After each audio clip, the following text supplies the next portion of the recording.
Hi friends, welcome to my channel. So today's topic is epic in literary terms. That's epic. So आज हम epic पढ़ने वाले हैं. तो पहले मैं बता देती हूँ कि एपिक क्या होता है.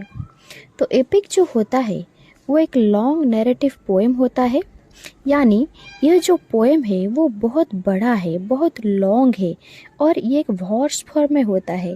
यानी इसमें रिदम होता है, इसमें राइमिंग फॉर्म होता है और ये नैरेटिव होता है. यानी इसको लिखा या फिर पढ़ा नहीं जाता, इसको लोग सुनते हैं.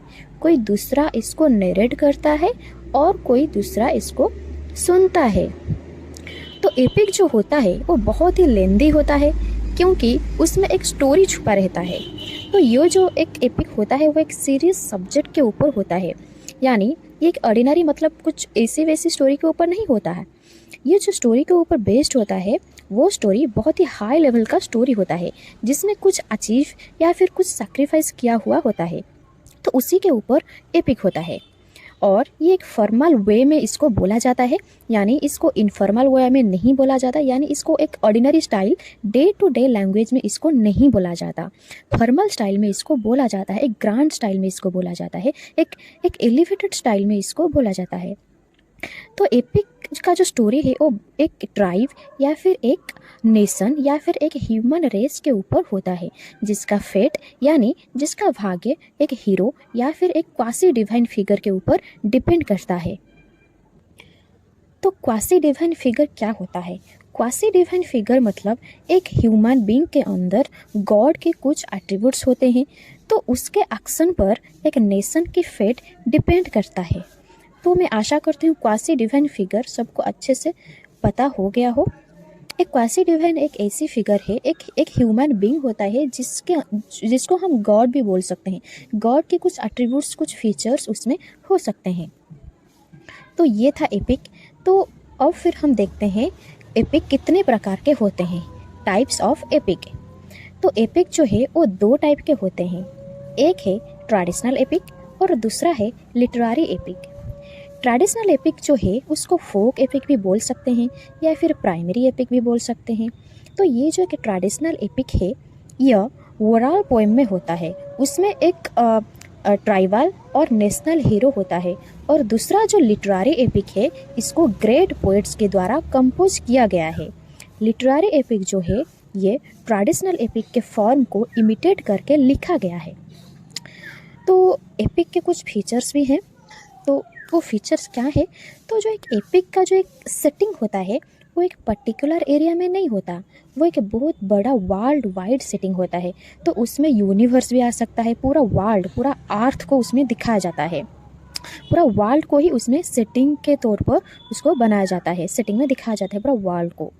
तो उसमें जो एक्शन होता है वो बहुत एक्स्ट्रा ऑर्डिनरी एक्शन होता है.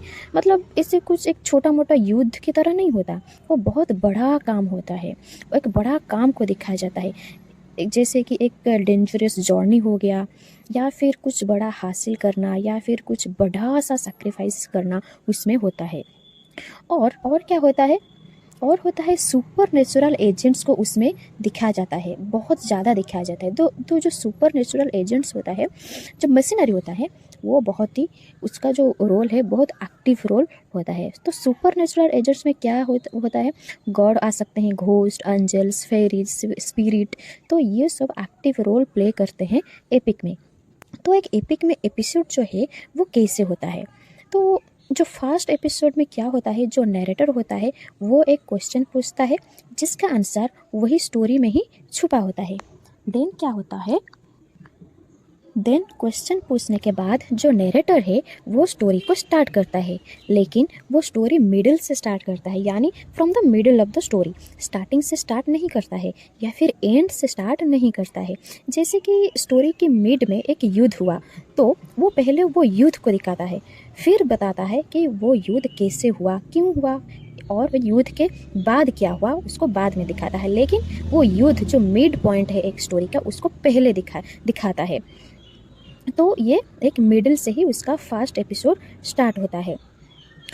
और एरिस्टोटल जो है वो rank the epic as second only to tragedy. Because Aristotle के अनुसार ट्रेजेडी जो है वो सबसे हाई लेवल का है। जितना भी लिटरेरी फॉर्म्स या फिर लिटरेरी वर्क है उसमें ट्रेजेडी सबसे हाई लेवल का है, क्योंकि उसमें इंटेंस इमोशनल एक्सपीरियंस किया जाता है। एक ट्रेजेडी को ऑडियंस के सामने परफॉर्म किया जाता है, उसमें पिटी एंड फियर को दिखाया जाता है, उसमें कैथारसिस को उत्पन्न किया जाता है और उसमें एक मोरल पॉइंट भी होता है। तो उसमें जो नेचर ऑफ फेट को उसमें दिखाया जाता है, ह्यूमन सफरिंग्स, ह्यूमन डिलेमा को दिखाया जाता है। और ट्रेजेडी जो है वो ऑडियंस को इमोशनली एंड इंटेलेक्चुअली एंगेज्ड करके रखता है। इसीलिए अरिस्टोटल के अनुसार ट्रेजेडी सबसे ऊपर होता है, यानी जितने भी लिटरेरी फॉर्म्स है सबसे हाई लेवल का जो है वो ट्रेजेडी ही है। देन उसके बाद आता है एपिक, क्योंकि एपिक में भी सीरियसनेस होती है और ट्रेजेडी के साथ कुछ सिमिलैरिटीज भी होती है, तो इसलिए अरिस्टोटल ये बोले epic as second only to tragedy. तो मैं आशा करती हूँ कि आप एपिक अच्छे से समझ गए होंगे। अगर आपको ये वीडियो अच्छा लगा हो तो please like, share and subscribe my channel and help me to grow. Bye.